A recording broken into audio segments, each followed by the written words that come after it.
ମୁଁ ସବୁବେଳେ କୁହେ କି ଯେଉଁମାନେ ଭାବୁଛନ୍ତି ଖାଲି ମାରିବା ପାଇଁ ଲୋକଙ୍କୁ, କିନ୍ତୁ ସେଇ ଲୋକ କେବେ ଚିନ୍ତା କରିଛି କାହାକୁ ବଞ୍ଚେଇବାର ଔକାତ ଅଛି?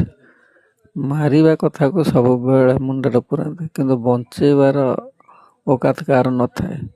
ଲୋକ ସବୁବେଳେ ଖରାପ ଚିନ୍ତାଧାରା କରନ୍ତି, କିନ୍ତୁ କେବେ ଭଲ ଚିନ୍ତାଧାରା କେବେ କରନ୍ତି ନାହିଁ।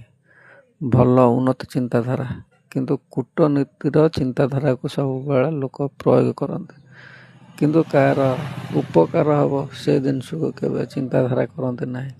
କାହାକୁ କେବେ 5 ଟଙ୍କା ଦେବାର ଚିନ୍ତା ନାହିଁ, କିନ୍ତୁ କାହା ପକେଟରୁ ଚୋରି କରିବାର ଚିନ୍ତାଧାରା, କେଉଁଠି କାହାର ଗଳି ପଇଲା ଲୁଚେଇକିରି ନେବାର ଚିନ୍ତାଧାରା, ଏମିତି ସବୁ ଲୋକଙ୍କର ଚିନ୍ତାଧାରା। କେତେବେଳେ ଲୋକଙ୍କର ଭଲ ଚିନ୍ତାଧାରା ଆସେ ନାହିଁ, ସବୁବେଳେ ଚିନ୍ତାଧାରା ଖରାପ।